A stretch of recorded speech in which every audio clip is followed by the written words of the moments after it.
So we have today with us Mr. Samarth Saxena. He is Chief Business Officer at Sinch India, and he has over 2 decades of experience in building and leading highly profitable products. At Sinch India, he leads cross-functional teams like business development, GTM, product development, and business operations. A very warm welcome, Mr. Samarth. Then we have Mr. Amit Mathur. He is the head of data regulations and architecture at Reliance Jio. He has more than 36 years of experience in technology, regulation, and public policy domain.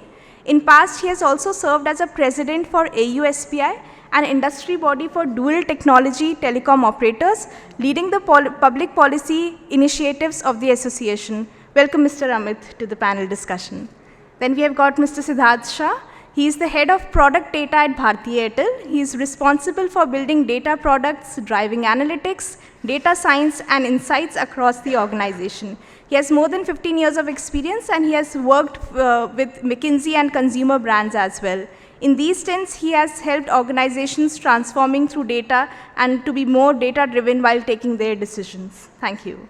So this was just a brief introduction of the panelists, and now I would like to open the discussion on data privacy and ethics, and want to know that, why this topic is so relevant in the modern world. Your views, please, and then we'll come to specific questions as well. So maybe we can start with Mr. Samarth, please. Sure.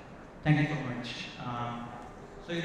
We just launched 5G in India, and with that, what is happening is that there would be a lot of connected IoT devices which will be available. I just read in the last presentation there is going to be 27.1 billion IoT devices by the end of 2025, which clearly means that there will be a lot of devices which will be consuming a lot of data.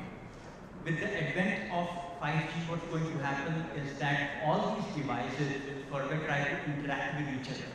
That also means that there will be a data flow between these devices. Yeah.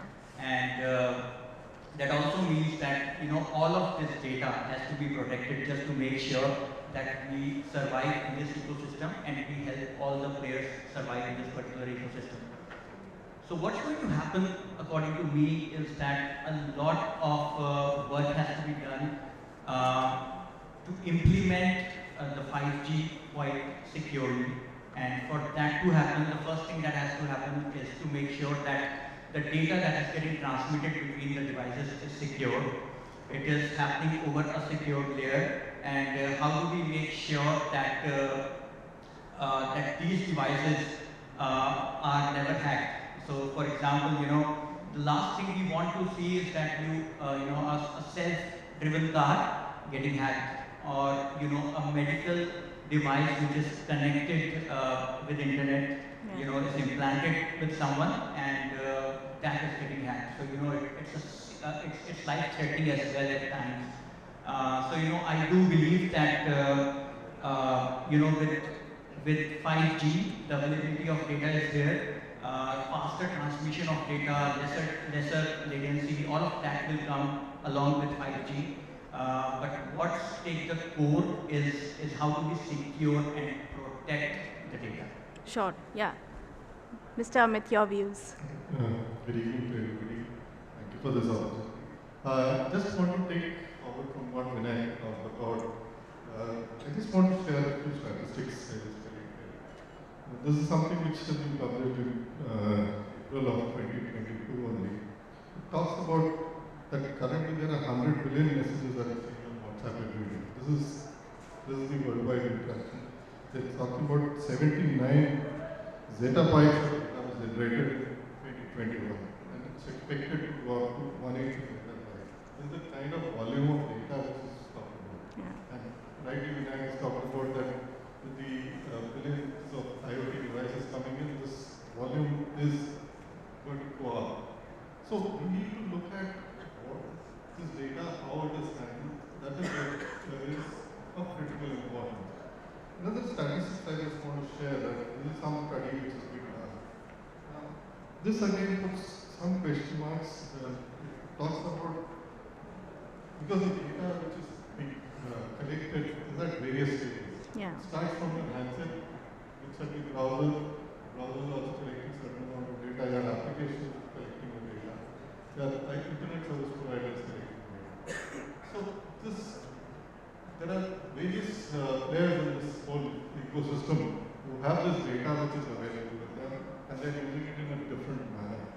Now this is something which has been done, this is an analysis which is done at the handset level. It talks about 36% of apps requesting camera permission. It includes certain apps like astrology. Now, this is something which is mind-boggling. Then there are 33% of apps which look at tracker location. Again, a wallpaper app looking for a location. Now, these are the questions which, as an industry, we need to address, because that's, unless we build the trust of the users, only then we will find that this whole ecosystem can thrive. Otherwise, we'll end up with the users using all the other stakeholders of sharing their information, and certainly looking at in India where Supreme Court has already said that the right of privacy is there. So we need to look at that aspect very, I would say, in a holistic manner, and try to have a framework which addresses those issues. Yeah, I think very insightful, statistics, and clearly shows the magnitude of the risk. Mr. Siddharth, your views, please. I think we've adequately spoken about what is going to happen in the future, but why is it important today? And why wasn't it important up until now? Or why weren't we paying as much attention as up until now? Because if you look at the last 5 to 10 years, right, what most organizations were doing is they were busy building their own data lakes. They were busy collecting a lot of data. Most of the times, this data was being used for operational purposes to improve productivity, like what Mr. Vinayak was saying, of the internal systems, and to make sure you have seamless experiences for customers. But now that data has become an asset, and that asset is now being thought of being monetized, right? And this is where the boundaries of ethics start becoming a little more interesting. If you think of it, there are 3 kinds of players in this, right? There is the organization who is producing and consuming a lot of this data. There is the customer, and then there is a regulator or a regulatory set of principles. If you look at it from an organization standpoint, over a period of time, every organization should develop data frameworks or data usage frameworks to say what is good, what is bad, what will we not do at all, right? Keeping customer interest in mind.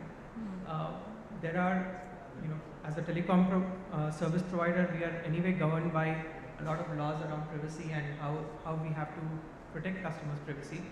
But with other bills coming through, like what Mr. Vinayak was saying, I think that will get better, right? And we'll get more and more concerned and conscious about customer choices and what we do with that.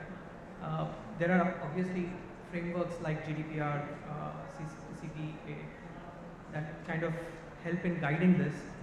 The third aspect is actually very interesting, which is also the customer, right? Because if you think of it, the customer is very, while as a customer I would never want a lot of my data, wallpaper app to kind of use a lot of my data, location data, right? But I'm also actually very okay installing a wallpaper app if it's giving me a wallpaper for free. So from a customer standpoint also, there's a lot of education that is needed for them to understand what it means, how expensive it is for them to kind of give away their data for free. And so there is almost a paradox of sorts, in the sense where as a customer I never want to give this, but I'm still okay giving this for a 30 rupee discount at a store, right? And giving away all my location, giving away access to my messages and all kinds of things. So there is a 3-part problem that needs to get solved to be able to kind of do this really well. Agree completely. I think from customer perspective, building that kind of culture is really important, that wherein they understand. We do have some specific questions as well, and Samarth, this one is for you. What are the key factors organizations should consider as they build strategy for customer data collection and its usage to achieve business objectives? See, what's most important is that while you collect the data, you understand the kind of data that you are collecting. Everything that you are collecting is not PII by nature, right? So there is sensitive data, there is not so sensitive data, and then there is non-sensitive data. And all these three buckets have to be dealt with differentiality. Yeah. So, there has to be a program available within the organization to deal with all of these buckets of data and deal with the sensitivity of all of these buckets. The second part, because we deal with a lot of data and we work with really large enterprises, and what happens is that when we get into contract with them, the discussion around data governance starts. So, I heavily recommend that all the organizations that are dealing with data, and I believe all of them, all of us are dealing with data at one point in time or other. So, what's really important is to govern the data really well.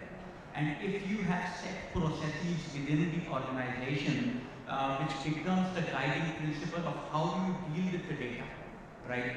Which will help you eventually in the availability, usability, as well as security of the data.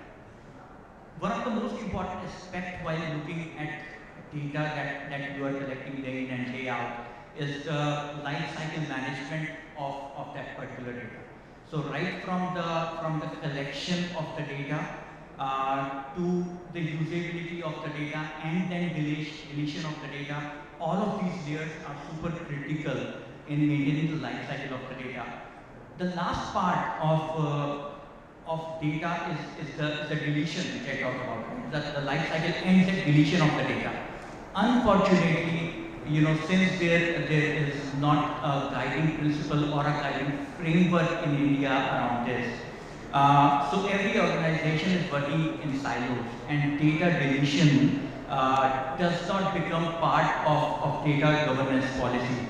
Every organization would be dealing with it in its own way, right? So since we work with really large enterprises, what happens is that we are contractually bound to delete the data after a certain point of time, right? There are contracts that we have signed with clients wherein data has to be deleted almost immediately after processing the data, right? So, all of this is critical in managing the data that the organization is collecting. The organization will have to spend a lot of time in educating the employees as well as to how do we deal with the data, right? It is not the data which belongs to the organization, but we have been handed over that data with a lot of trust by the customers, and that trust just cannot be broken. The last part of it is that, how do you make sure that your systems are highly scalable, available, and how do you make sure that the data is not available centrally, right? So how do you make sure that you decentralize your data and make sure that the data is secure in a way? So, there is a famous joke around this that a CEO joins the organization and asks the CTO the very first day, what is our data policy in the organization? And the CTO says that, we are super secure. The CEO asks, okay, so we have implemented blockchain. He said, no, we have gone beyond that stage. The CEO was curious and asked, what is it that we are up to? So the CTO mentions that, our data is so unstructured that even we can't make sense out of that data. Right, so what can a hacker do with the data? So but jokes aside, what's really important is that we make sure that the policy is there, the framework is there, the audit is happening at the right time, which helps us, take steps towards making sure that we are adhering to all the policies that have been laid down. Thanks, Samarth. Siddharth, do you want to add anything from strategy perspective? See, I think if you think about the basic premise of GDPR as an example, right? Like you want to be more intentful around what data you're going to collect, more mindful about what you're going to do. The second thing is more around transparency. I think we all have spoken a lot around it. I think we all see examples of where that does not happen, and that is the reason I think this will eventually become somewhat of a rule of sorts, right? But transparency for me is more about you're collecting this data point, this is the purpose of it, and perhaps this is the purge policy or the deletion policy. And that's really the transparency around data that needs to happen, right? There is also, more often than not, you opted in without really understanding what has happened, right? And there has to be a way of perhaps for a customer to say, look, I don't want to give you everything. And so there can be tiers of opting in. And so as you think about data collection strategy, I think at least at the minimum, a lot of this starts there.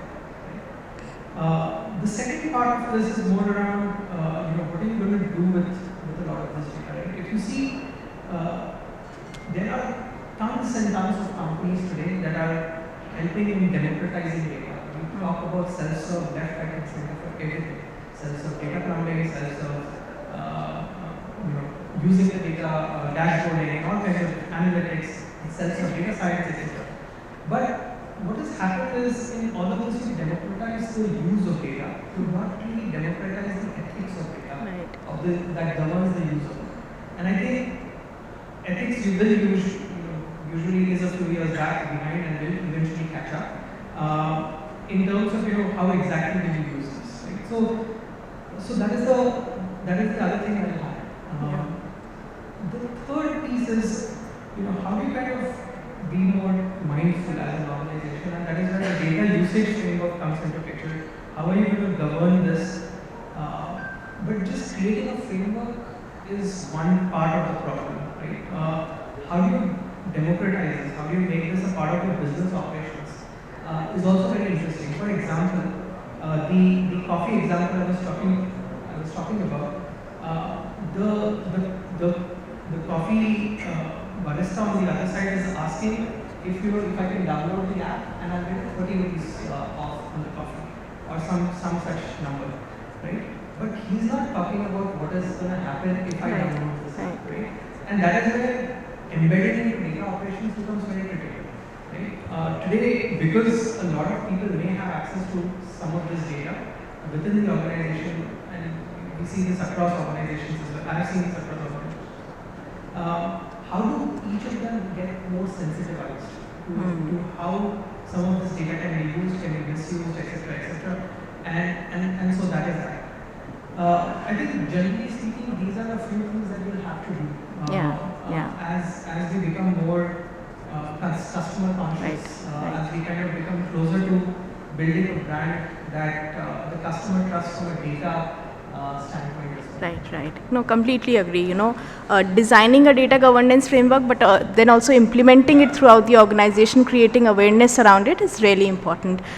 Next question is for you, Mr. Amit, and it is related to regulatory compliances. In context of India, what is the government role in building a comprehensive legal framework to regulate online space, including bringing separate laws on data privacy and also harnessing non-personal data to boost innovation in the country? What will be your views on this? To really look at it, the government is committed. You see the statements coming from the minister as well as the prime minister's talk about it. Talks about that the digital fabrics of the country, they have to get a safe and open internet. That's what they've been talking about, and that's where the government is working on a lot of various steps they've taken to ensure a safe and open internet. To start with, the talks about it, look at the recent statement coming from the minister saying that the telecom bill is the first starting point, because telecom is the entry point to the digital world. So this is what is talked about, and then the second step we talked about is the data privacy bill coming in. And the third step is the Digital IP Act itself getting behind. Today we have the Act, but then again this Act came into public with some amount of amendments which has been done over the period. The paradigm has changed. In the last 22 years, the whole paradigm has changed. So we have to really relook at the IT bill itself and look at it. And the government is very keen to ensure that the framework is in place. It's already working on a lot of steps which the government is looking at in terms of, if you look at it, there's a working group looking at the anonymization of data.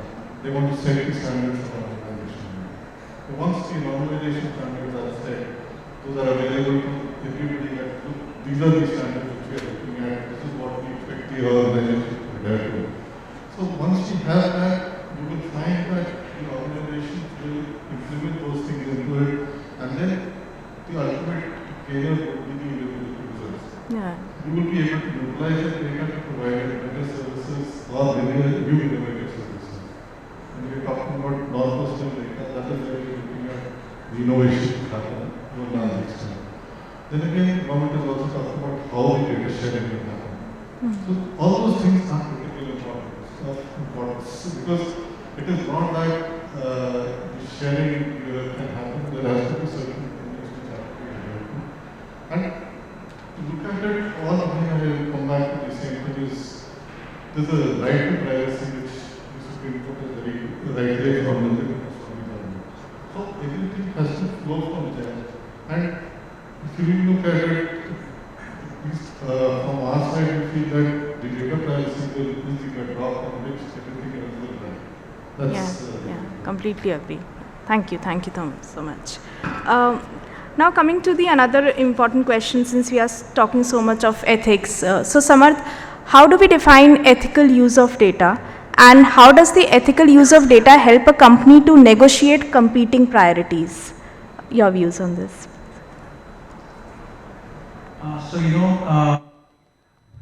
While we are collecting the data and we are the custodians of the data, what's really important is to give comfort to our customers, and that comfort comes with a lot of transparency around what you are going to do with the data once you collect it. Right? So once you have given, once you are transparent with the customer, once the customer knows as to how that data is going to be used, for how long that data is going to stay with the organization, you develop the trust from there on. And that is where I have very closely seen in my experience that, a company may give you a premium if the brand is absolutely sure that the data is safe with you guys, right? And there is a study done wherein almost 60% of the people mentioned that they are going to move away the business from an organization wherein they have doubt, just a doubt that the data is not kept the way that it should be kept, right? Yeah. So that's how important data and storing data and the ethics around data is important. I believe that as Amit very rightly mentioned that it is all driven through the policy, right? Once there is one framework for all of us, it becomes a lot more easier for every organization to implement it, right? Right now what's happening is that it is all getting implemented in the silos. Some are doing really well, some are not doing well. So standardization of all of this is really important. And I do believe that technology has also a role to play here. Right? Yeah. It is not just about, Siddharth rightly mentioned that it is not about the governance only, it is also about technological intervention and technological improvements as well when you talk about data and data security. Right? I do believe that blockchain has a big role to play when it comes to decentralization of data and to make sure that that customers feel at least secure that the data that they are sharing with the organization is fairly secure. Sure, thanks. Siddharth, your views on how ethical use of data can provide competitive advantage? I think somewhat similar to what Samarth is saying, right? Like you have to be customer back, you have to be long-term. That's essentially it. So you have to be customer back because at the end of the day, each of the reasons for your collecting data we should be able to tie it back to why, what will benefit the customer at the end of it. A lot of times, this personalization is the way you kind of say that it will benefit the customer, but there are thin boundaries there. For example, it's nice for you to personalize and send me male apparel, versus female apparel, but it's not okay for you to personalize down to my location and then so there are boundaries to that as well, right? while it will benefit me, I'm not very comfortable doing that. So I think I'm not very comfortable with the organization or the company personalizing to that extent. So there is a boundary there as well in terms of how you kind of work towards benefiting the customer. But at the end of the day, every use case should be able to tie back to the customer and how the customer benefits, either from an experience standpoint or some kind of a benefit standpoint. So that's one. The second is, I think, much like what Samarth said, I think if you are going to be a brand and going to be in a business for the next several decades, you will have to kind of get to a place where people trust you with your data, with their data. I think there is really no way that maybe you will always make money in the short run by kind of cutting these corners. But fast forward 5 years, fast forward 10 years, I think the organizations that are building trust are not also very easy. Yeah. It doesn't come within a year, it doesn't come within a couple of quarters. It takes successive measures to kind of build trust with an organization. And so if you are in the business of being around for several decades, then you will have to build trust with the customer. The customer needs to feel safe with the data, and for that, misuse of data in the short run is not going to really benefit very far. And so that is the reason it's almost going to be survival after a few years. Probably not today, probably not 5 years from now, probably about further than that. It's going to be survival for a lot of companies in that sense, because eventually the regulation will become more stringent, the regulation will become more clearer.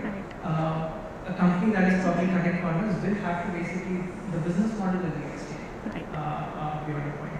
So I think that is why it becomes very critical for companies to do this sooner, companies to kind of have sustainable practices. Generally, as you adapt a lot of these governance initiatives, data governance initiatives, you'll also realize a lot of business processes will require revamping, which were requiring revamping for ages, but never happened, right? I think Amit's smiling because he probably has some examples, but essentially what will happen as a result is the business will also become more efficient in this process. So there are actually many reasons to be able to do this than just a straight through monetization package. So clearly, customer trust is the key, and it does provide, long-term benefits from competitive advantage perspective. Yeah. So Siddharth is talking about it. I just want to put it in one area which is the transformation. RBI came out with the guidelines on data localization, and we've seen all of the financial institutions adhering to it, and the business has grown by leaps and bounds. The whole process of revamp, it actually allowed the business to grow much faster than what was happening. Right. Yeah. I think very valid and good example related to this point. That's one of the reasons why regulation provide a clear roadmap in terms of the roles, responsibilities, and the obligations. Yeah. Right. Yeah. Next question is for Mr. Amit, and this is related to artificial intelligence. So, data is the main resource for all these kind of technologies like artificial intelligence, machine learning, etc. So, what is the level of adoption of AI in India from security perspective? And what are the controls that every company must look at to build around security, privacy, and ethics considering AI?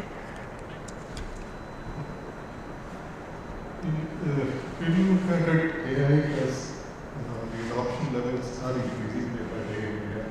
We are seeing that happening across the country. We've seen it like in telecom. I have a good example. When you look at UCC, that was one thing which there is a lot of AI being applied by telecom operators. There are various applications which are used today. From a security perspective, there are AI being used for detection, even for prediction. Using the various tools to predict that yes, there is a distributed loss that happening. These are the areas that AI is going to really get, and it is getting adopted more and more. When you really look at it, fraud management is another area where AI is being adopted to very large extent. Not only in the telecom sector, but in the financial sector. Yeah, agree. So, AI adoption is increasing. Now, the issue which comes in is how do we ensure that AI is there are various models used. Singapore has a model where they talk about the ethics committee. Even India has talked about an ethics committee. Yes, that could be one way of going about it. That's what we feel from Jio's perspective. We feel yes, the ethics committee would be the right direction. And the ethics committee has to have a cross-function within the organization. And it could be more principle-driven. Yes, principles could be set across by an industry body or a study group across the industry. Formulate the principles. It can be applied across every vertical. Not just looking at the every vertical. Yeah. You can have a principle, and then based on that, every organization or every entity follows those principles. Yeah. And I think, with the convergence of different sectors, it is important that these kind of principles are established and all organizations can follow. Okay, and coming to the next question, which is related to, cyber security, and this is also really important in terms of privacy. So cyber crime has grown exponentially in recent years, all of us know, from fraud to data selling, users fear exploitation of their data. How companies can build more robust and integrated systems to secure information and establish customer trust? Maybe we'll start with you, Siddharth, on, secure development of systems. See, I think there are two players here. One is, of course, the service provider in some ways, and second is also the customer.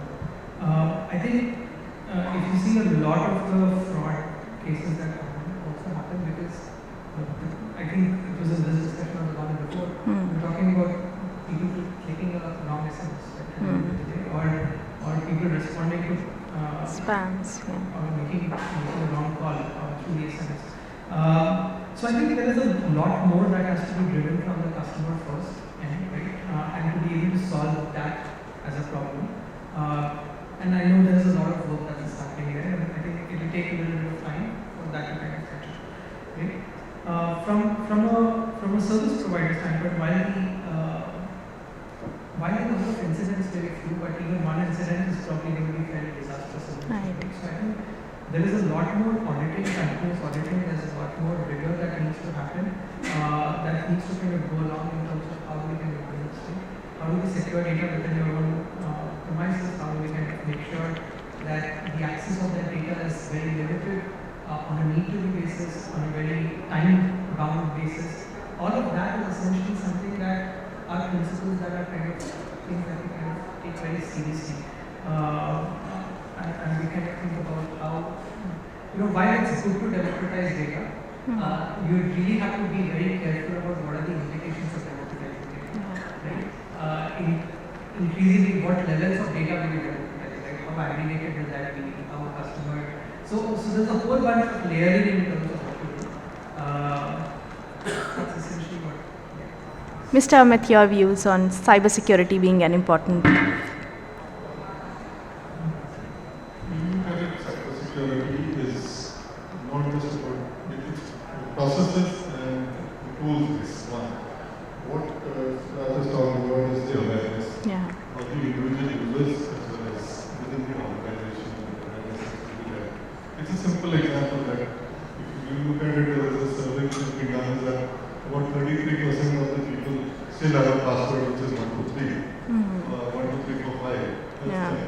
So these are the issues which the users can also be aware of. It's not just that we can have the best of the process, we can have the best of the systems in place, we can have the best of the security tools. But if the user has left something open, there is very little which as an organization we can do about it. That's it's a general awareness also has to be looked at. And that's something where in India we're looking at the skill development council is talking about it. There is a lot of talk about the awareness level being improved. There is also work which the government is talking about the cybersecurity policy that we're looking at. And one of the aspects which is being looked at is the awareness level which is being used. And it has to increase not only for the organization, but the individual user. Yeah, right. So both customer and employee awareness is equally important. Samarth, your views on, how can we ensure that we also build secure systems so that, data privacy aspects can be answered? Yeah, quite similar views like what Siddharth and Amit said. There are two sides to it. Right? One is the consumer side. And, I have always maintained that Google's or Facebook's of the world would know a lot more than my wife, right? Because they are tracking you to the T. They know I am here, my wife might not know. I am not doubting her intelligence, but, I really know that, these systems are tracking me day in and day out. But it is, for me to decide whether I want to give that permission or not, right? So a lot of education has to be there, and brands have to take a lot of initiative around this as well. And when it comes to the brands leading this initiative, what I can see from my experience is that customers right now, the enterprise customers who are using the platforms are unforgiving right now. So one incident and you're out of business, right? So that is how disastrous it could be for the organization, and hence to make sure that right from the beginning, the architecture is, or the data architecture is laid in a fashion that you are able to protect the data to the best of your abilities. Agreed that there is no policy right now, but can we at least self-govern and self-regulate till a policy comes into picture? So for example, we don't have to collect everything that's coming our way, right, as platform providers. We can always decide that, we are going to limit the kind of information that we are storing in our databases, right? So every lesser record that we are storing in the database, it's not only lighter on the systems, but it's also good for security of the last mile user of that technology.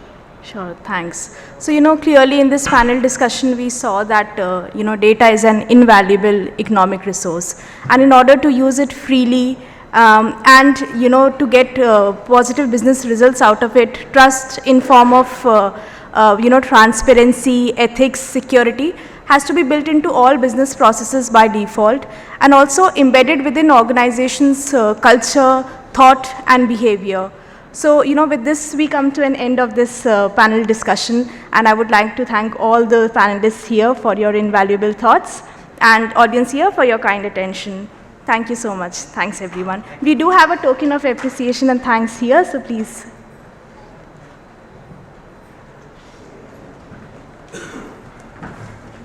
I would request our keynote speaker also to please join us on the stage.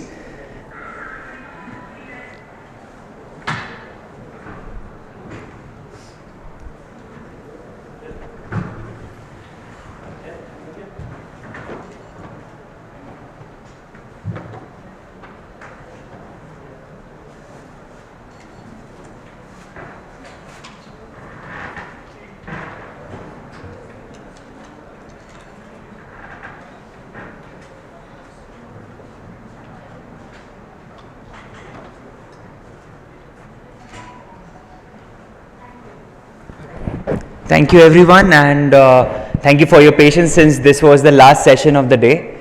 Thank you so much.